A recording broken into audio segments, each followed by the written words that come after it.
बेटी क्यों एयरफोर्स में जाना चाहती थी? अरे बेटी तो जाएगी ही ना। हाँ। आज नया युग आ रहा है तो हाँ। पहले का जमाना कुछ और था। हाँ। अभी का जमाना कुछ और अभी का है। जमा बहुत टाइम दिया। हाँ, मतलब कितना बजे, क्या ऐसा बताइए, क्या रूटीन इतना था? मेहनत किए जो हम देख देख के उग गए थे। हाँ। जोहार हजारीबाग में फैज़ अनवर आप देख रहे हैं जोहार हजारीबाग। जेपीएससी का रिजल्ट कल ही आया और कई छात्राओं ने भी इसमें रिजल्ट में अव्वल नंबर पे आई है। जैसे आपको बता दूं कि रैंक 9 में हजारीबाग की ही लड़की एक आई है, स्वाति नाम है, वो बीपीएससी में भी है। वैसे ही मेरे साथ अंशिका कुमारी जी हैं जो रैंक 35 लाया है। और इसके पहले आपको बता दूं कि जेएसएससी का जो सीजीएल एग्ज़ाम था उसमें भी इनका डॉक्यूमेंट वेरिफिकेशन हो चुका है। सीडीपीओ का पीटी भी इन्होंने निकाला था। आइए जानते हैं इनसे आखिर कैसे यहाँ पे जेपीएससी तक पहुँची। बहुत बहुत पहले बधाई आपको। धन्यवाद सर, आप सभी लोग को। तो और अंशिका जी ये बताइए जेपीएससी में कैसे आप आई? जेएसएससी का आप दे चुकी थी, डॉक्यूमेंट वेरिफिकेशन हो चुका था, फिर जेपीएससी की तैयारी में कैसे आप आई? सर थोड़ा लॉन्ग कहानी है, जैसे कि मेरा कुछ वैसा इंटेंशन था नहीं जेपीएससी के लिए प्रिपरेशन करने का। तो स्टार्टिंग मेरा हुआ था, जैसे एफकेट के लिए एक्चुअली मैं प्रिपेयर कर रही थी। तो वहाँ पर मेरा इंटरव्यू तक हुआ था, बट उसके बाद उधर मेरा फाइनल स्टेज पे नहीं हो पाया। एंड उसी टाइम पे ये जेएसएससी का बहुत ज़्यादा इधर झारखंड पे चल रहा था। और एफकेट क्या, जो एयरफोर्स में जाते हैं वो? हाँ, जी जी। एयरफोर्स जाने का आपको मतलब शौक है? हाँ, तो उसका मतलब मेरा प्रीलिम्स हुआ था और उसमें इंटरव्यू का 2 फेज़ होता है। तो मैंने फर्स्ट फेज़ क्लियर किया था, अच्छा। बट सेकंड फेज़ में मेरा अनफॉर्चुनेटली नहीं हो सका। एंड उसके बाद थोड़ा सा डिप्रेशन तो हो ही जाता है जब नहीं हुआ। और इधर झारखंड के एग्ज़ाम्स को लेके मेरा वैसा था नहीं, आइडिया नहीं था। तो मेरे पापा को थोड़ा था कि हाँ जेपीएससी के लिए प्रिपरेशन करना है। तो वो बाद में, उससे पहले जो सचिवालय का एग्ज़ाम हुआ, तो आप लोगों को तो पता ही है कितना ज़्यादा अनसर्टेन था ना, इसका डेट वगैरह हो नहीं रहा था। तो स्टार्ट किया मैंने प्रिपरेशन धीरे धीरे धीरे। तो कह सकते हैं कि जेपीएससी का ज़्यादातर पोर्शन जो झारखंड का था वो मेरा सचिवालय के टाइम पे ही पूरा हो गया था। इसलिए वो बहुत ज़्यादा बेनिफिशियल रहा। और बाकी अदरवाइज़ फिर मैंने अलग से कुछ कुछ टॉपिक्स वगैरह किए, फिर धीरे धीरे मतलब करते गया। तो उसके बाद फिर हुआ ऐसे। फिर भी कितना टाइम दिया आपने जेपीएससी का पूरा एग्ज़ाम अगर नोटिफिकेशन निकालें उसके बाद से कितना देर टाइम दिया कि रैंक 35 मतलब लाना कठिन होता है, कई लोग एग्ज़ाम देते हैं? सर थोड़ा तो था, मतलब प्रीलिम्स इसका मार्च के टाइम पे हुआ था। तो जैसा मैंने बताया ऑलमोस्ट मेरा प्रीलिम्स का जो था कि सचिवालय के टाइम पे हो चुका था, ठीक है ना। तो अलग से कुछ कुछ ही किया है मैंने। ऐसा नहीं है कि बहुत ज़्यादा थॉरोली पढ़ा है, वैसा कुछ नहीं है। जो सचिवालय का था वही। उसके बाद जब प्रीलिम्स मेरे को लगा नहीं था कि हो जाएगा, वो तो हो गया। उसके बाद फिर मेंस के लिए जो 2 महीने का समय बचा, तो उसमें था कि 2 महीने के अंदर ही, क्योंकि कोई कोचिंग नहीं किया मैंने। अच्छा। और फिर मेरे पास कोई नोट्स भी अवेलेबल नहीं था और 2 महीने का बस टाइम था, तो उसमें मेरे को प्रिपरेशन करना था। इसलिए फिर मैंने एक ऑनलाइन कोर्स परचेज़ किया था, बट वो उतना ज़्यादा बेनिफिशियल नहीं रहा। तो ऑनलाइन ही मैं क्या करी थी, नोट्स मैंने प्रिपेयर किया। गूगल परप्लेक्सिटी वगैरह से खुद मैं नोट्स बना रही थी। और मेरे पास टाइम नहीं था, इसलिए मैं राइटिंग प्रैक्टिस, मैंने एक भी क्वेश्चन लिखा नहीं है। अच्छा, राइटिंग प्रैक्टिस एक नहीं किया भी है? क्वेश्चन नहीं, एक भी क्वेश्चन नहीं। बस मैं नोट्स, मेरा फोकस था कि बस मुझे नोट्स बनाने हैं। और रिपीटेडली मेरा मतलब बहुत बार मैं बस वो नोट्स रिवाइज किया था मैंने। जब राइटिंग प्रैक्टिस आपने किया नहीं तो एग्ज़ाम में टाइम मैनेजमेंट कैसे किया, मतलब इस हाँ एग्ज़ाम सर, में? ये चीज़ था मेरे मन में, बहुत डर था, क्योंकि इतना सारा वीडियोस वगैरह मैंने देखा था, यूपीएससी का हो गया या जेपीएससी का। और मेरे फ्रेंड्स लोग भी थे, तो कि हाँ टेस्ट सीरीज़ वगैरह देना बहुत इंपॉर्टेंट होता है, सब रांची में जो प्रिपरेशन कर रहे थे। तो वो डर तो कहीं ना तो कहीं था ही कि कैसे होगा। तो मैं क्या कर रही थी कि मेरे माइंड में ये था कि भाई 2 महीने का ही टाइम है, अगर हम राइटिंग प्रैक्टिस करना इधर स्टार्ट कर देंगे तो फिर वो नहीं हो पाएगा। सर बारिश हो रहा है। तो बारिश में हम लोगों ने थोड़ा सा एंगल भी चेंज कर लिया है। हाँ, तो हम लोग थे कि बिना नोट्स प्रिपेयर किए हुए कैसे आपने टाइम मैनेज किया था? तो सर जैसा कि मैंने बताया 2 महीने का बस टाइम था। तो कहीं ना कहीं ये चीज़ तो माइंड में था कि अगर अभी राइटिंग प्रैक्टिस करना स्टार्ट किया तो मेरा सिलेबस छूट जाएगा, क्योंकि आप लोग को ही पता है कितना वास्ट सिलेबस था। तो मेरे माइंड में यह था, तो मैंने क्या किया कि सिलेबस देखकर थॉरोली जो मेरा मिल रहा था, मतलब टॉपिक वाइज जो थोड़ा सा था कि हाँ फेमिलियर है, जिसमें जल्दी हो सकता है, मैंने जितना ज़्यादा से ज़्यादा हो सका मैंने नोट्स बनाया सबसे पहले सारे सब्जेक्ट्स का, ठीक है। उसके बाद मैं सर वही नोट्स में रिवाइज करती थी, तो मेरा सिलेबस भी आई गेस 70 to 75% ही कंप्लीट हुआ था। पूरा अच्छा, सिलेबस पूरा कंप्लीट syllabus भी सर complete टाइम ही नहीं था, 2 महीने में इतना वास्ट सिलेबस नहीं हो पाता है। तो लेकिन क्वेश्चन सब आपके मतलब वो मिल गए, जो पढ़ा आपने उसी से आया। सर सारा तो नहीं मिला था, बट एक क्वेश्चन मतलब हाँ लकीली आप कह सकते हो, बस मेरा एक क्वेश्चन ज्योग्राफी का था जो मेरा नहीं हुआ था। अच्छा। मतलब मैंने अटेम्प्ट किया था, बट होता है ना उसमें उतना कॉन्फिडेंस के साथ वो मेरा उतना पढ़ा हुआ नहीं था अच्छे से, तो उसमें थोड़ा सा कह सकते हो आप कि उसमें नहीं था। बाकी अदरवाइज थोड़ा लक भी मेरा काम किया है कि मैंने जितना जो पढ़ा था उसमें से मेरा वो मिल गया। तो फिर इंटरव्यू में कैसे मतलब क्या हुआ, किस तरह के सवाल आए? मतलब आपने 2 महीना ही प्रिपेयर किया जेपीएससी के लिए, तो फिर किस तरह के सवाल थे इंटरव्यू? सर अगेन इंटरव्यू में भी मैं वही बोलना चाहूँगी, वही घर से ही मैंने प्रिपरेशन किया। एक जगह मैं मॉक देने के लिए बस गई थी, बट वहाँ पर हुआ ये कि सारा मेरे से पूछ लिया था उन्होंने ग्रेजुएशन से रिलेटेड क्वेश्चन। अच्छा। आप बिलीव नहीं करोगे, मैं इंट्रोडक्शन के अलावा और अपना हॉबी के अलावा मैंने कुछ नहीं बोला वहाँ पे मॉक इंटरव्यू में। अच्छा, मतलब mock मॉक में। इंटरव्यू में, बट जो मेरा मेन इंटरव्यू था वहाँ पर वो बेटर था। अच्छा। हाँ वहाँ पर ग्रेजुएशन से उन्होंने कुछ क्वेश्चंस पूछे थे, और कुछ ओपिनियन बेस्ड था, कुछ फैक्चुअल बेस्ड था, तो सिचुएशन बेस्ड भी था। तो ठीक है, मोर और लेस इंटरव्यू में होता क्या है कि वो आपका चेक करते हैं पर्सनालिटी एंड ऑल, तो ठीक है वो बेटर था। फिर भी मॉक से ज़्यादा बेटर था।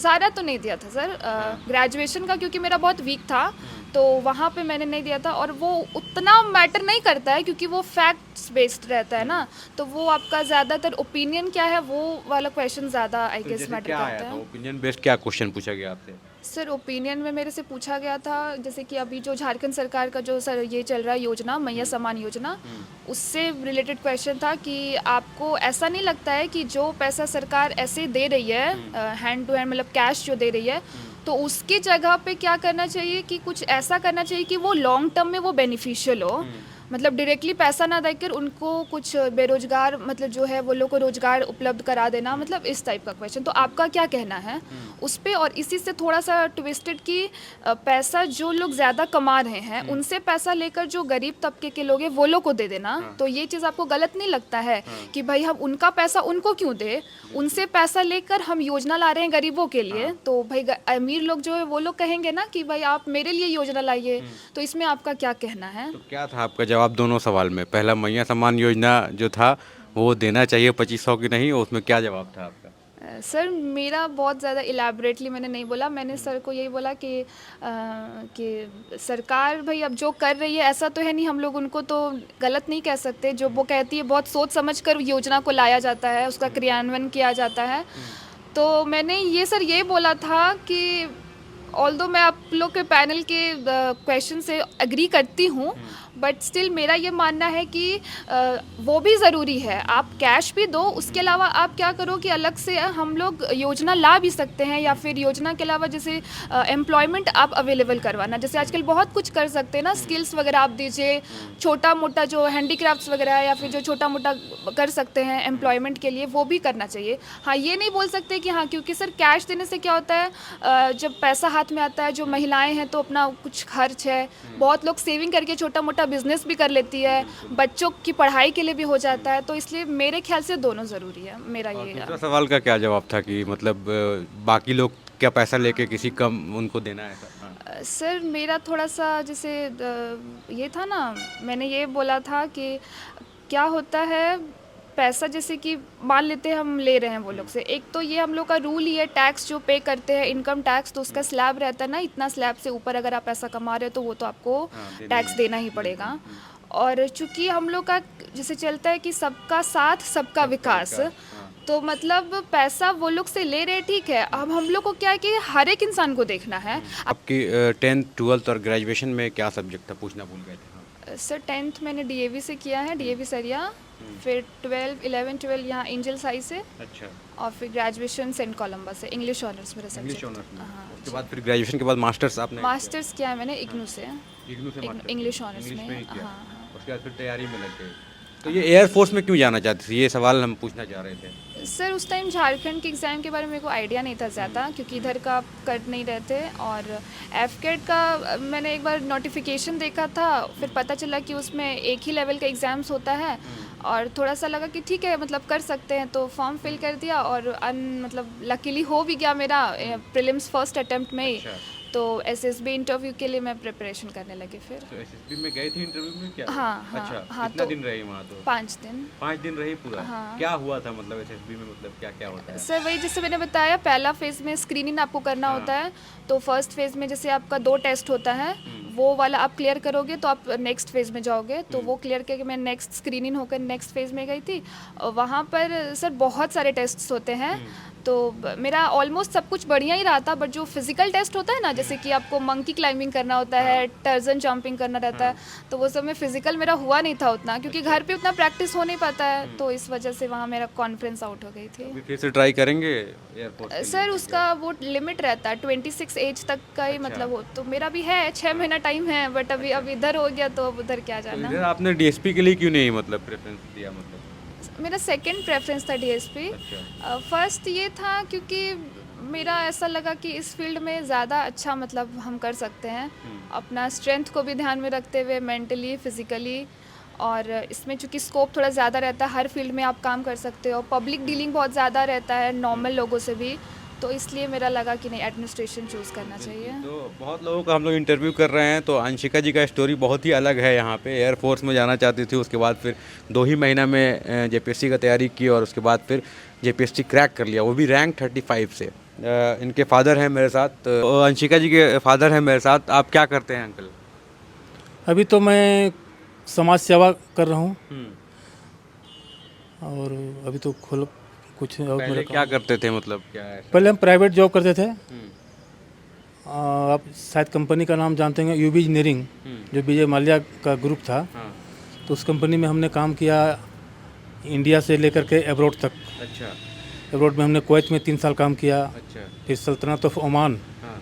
में हमने 7 साल काम किया। हाँ। और वहाँ से फिर काम छोड़ करके हम आए 2008 में। अच्छा। 2008 में आकर के फिर हमने यहाँ अपना ऑन बिजनेस स्टार्ट किया। मेरा एक फर्म था, हम क्लास 1 के कॉन्ट्रैक्टर भी थे अच्छा। पेयजल विभाग में। अच्छा। और मेरा अपना खुद का बोरवेल मशीन था, 2 मशीन हमने लिया था बैंक से। उसके बाद अपना बिजनेस हम शुरू किए।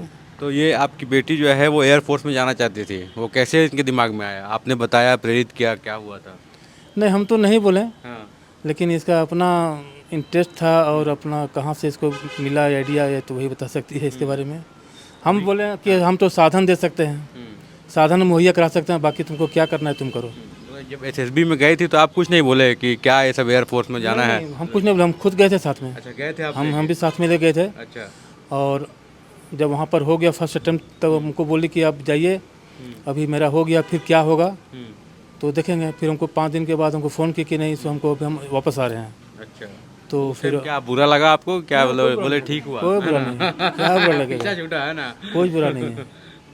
फिर वहाँ से एयरफोर्स वालों ने इनको टिकट दिया, फर्स्ट क्लास का टिकट दिया कोडरमा स्टेशन तक। फिर हमने जाकर के वहाँ से रिसीव करके लाया घर। अच्छा। कोई दिक्कत नहीं है। अभी क्या है, अभी क्या लग रहा है? ये अब झारखंड जेपीएससी में आ गई हैं, झारखंड एकेडमी। बहुत अच्छा लग रहा है, बहुत खुशी की बात है। और हम यही ऊपर से वाले से दुआ करते हैं कि ये अपनी लाइफ में आगे बढ़े। बिल्कुल। तो अंशिका की माता जी भी हैं मेरे साथ, तो आइए इनसे भी हम लोग जानेंगे कि आखिर तो क्या है। आप भी एयरफोर्स में जाना चाहती थी क्या? नहीं नहीं, हम नहीं जाना चाहती थी? तो बेटी क्यों एयरफोर्स में जाना चाहती थी? अरे बेटी तो जाएगी ही ना। आज नया युग आ रहा है, तो हाँ। पहले का जमाना कुछ और था, हाँ। अभी का जमाना कुछ और अभी का है। ज़माना बदल गया पूरा, है ना? और आप क्या घर में काम करती हैं? हम हाउस वाइफ हैं। तो जब आपके पति बाहर रहते थे, बाहर रहते थे, तो कैसे आप घर चलाते थे? क्या हम घर चलाते थे, बहुत संघर्ष करना पड़ता था। घर में कोई जेंट्स नहीं थे, छोटे छोटे 4 बच्चे थे, तो खुद से सब संभालते थे। खुद संभालती थी? खुद संभालते अभी थे। कैसा लग रहा है? बहुत अच्छा लग रहा है। ठीक लग रहा है? हाँ। तो एसएसबी के लिए आप भी गए थे साथ में कि वो अकेले फादर कहाँ? के साथ गए थे? कहाँ? जब ये इंटरव्यू के लिए गई थी तो नहीं, बनारस नहीं, हमने नहीं। घर में थे हम।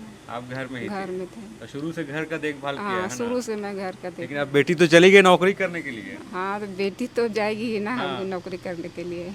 इतना मेहनत से पढ़ी है, जो दिन रात एक करके पढ़ी है वो। मतलब पूरा टाइम दिया है पढ़ाई में? बहुत टाइम दिया है। हाँ। मतलब कितना बजे, क्या ऐसा बताइए, क्या रूटीन इतना था? मेहनत की है, जो हम देख देख के उग गए थे। हाँ। तो खाना वाना बनाना सीखी है कि नहीं? सब कुछ सीखी है, पता नहीं कैसे सीख ली, पता नहीं। हाँ। सब कुछ जानती है, इसको कुछ सिखाना नहीं पड़ेगा। हाँ। पढ़ाई भी करते करते सब कुछ सीख गई सब है। सीख गई। खाना तो नहीं बनाती थी, लेकिन जब जरूरत पड़ता था तो बनाती बना थी। लेती हाँ और वो जब पढ़ाई करती थी आप बना के देती सब खाना? हाँ, हम सब बना के देते थे, हम कभी देते नहीं थे, ऐसा? भाभी देती थी। अच्छा, ये आप भाभी हुए इनके। अच्छा, तो आप बताइए कैसे पढ़ती थी ये? मेहनत सिर्फ इस अंशिका का मेहनत ही है जो उसको अपना पद मिला है।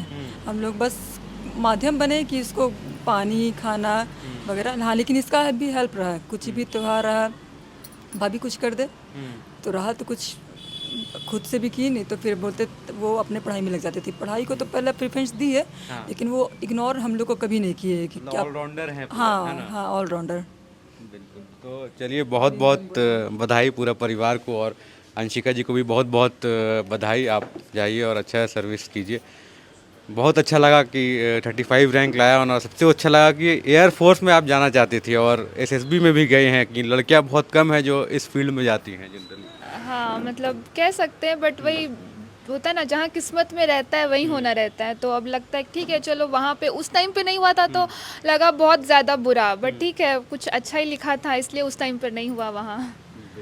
कुछ और होना था इसके भाग्य में, और ये अच्छा हुआ कि हमारा झारखंड का सेवा करेगी। हाँ, पापा लोग का हमेशा से था कि झारखंड में ही करना है, अपने स्टेट में थोड़ा। वैसे तो भाई अपना पूरा इंडिया ही है, बट स्टिल लगता है ना कि अपना स्टेट में रहेंगे तो ज़्यादा बेटर है, तो ठीक है। तो यही है अंशिका जी की कहानी, रैंक 35 जेपीएससी में।